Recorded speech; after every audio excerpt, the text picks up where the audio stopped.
But இப்ப நம்ம நெறைய பேர் சொல்றது வந்து ஜென்சி கிட்ஸ்க்கு புடிச்ச மாரி படம் எடுங்க. ஏன்னா இனிமே அவங்க தான் அவங்களுக்கு புடிச்ச மாரி நம்ம ஆமாங்க. படம் ஜென்ஸி எடுக்கணும். கிட்ஸு நீங்க 2025ல நீங்க உங்கள ஜென்ஸி கிட்ஸ்ன்னு சொல்றீங்க. இதே பசங்க இன்னும் 2040ல இதே பசங்க அவங்களே அவங்கள பூமர்ன்னு சொல்லிப்பாங்க. ம், ம். ஓகே. ஏன்னா, இப்போ என்னன்னா, என்ன கோட்பாடு இருக்கு? ஜென்ஸிக்கு நான் பார்க்குற கோட்பாடு ஒண்ணே ஒண்ணுன்னா, அவங்களுக்கு டிராமாவே பிடிக்காது. ஓகே. நீங்க அவங்க கிட்ட போயிட்டு, "என்னடா இப்படி இருக்க? ஏய் கட் த டிராமாடா" அப்படின்னு. "என்னங்க சாதாரணமா கேட்டாலே டிராமான்றீங்க?" இப்படி தான் இருக்காங்க. என்னன்னா, வேகமா முன்னேறுறது தான் ஜென்ஸியோட கோட்பாடு அப்படின்னு வச்சுக்கிட்டா, ஆ பேசிக்கான ஹியூமன் எமோஷன்ஸ்க்கு வந்து ரொம்ப பெரிய ரெஸ்பெக்ட் இல்லாத ஒரு ஒரு விஷயமா இருக்கு. எம்பதி ரொம்ப கம்மியா இருக்குன்னு நான் பார்க்குறேன்.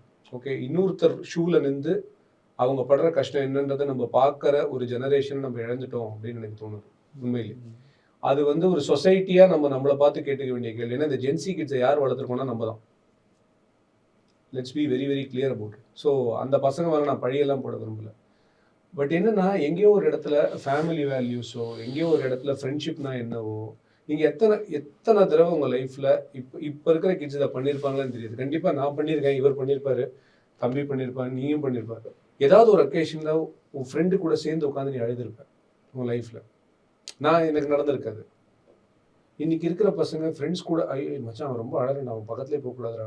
அந்த மாரி தான் இருக்காங்க. ஸோ என்னன்னா, அந்த ஜென்ஸி கிட்ஸ் தியேட்டருக்கு வந்தா தான் படம் ஓடும். அப்படிலாம் கிடையாது. நீங்க நல்ல படம் எடுத்து, கரெக்ட்டான ப்ரமோஷன், கரெக்ட்டா தியேட்டருக்கு கொண்டு வந்து, இது நல்ல படம்னு தெரிஞ்சிருச்சுன்னா, எல்லாருமே தியேட்டருக்கு வருவாங்க. ஜென்ஸி கிட்ஸ கூட்டிட்டு வருவாங்க.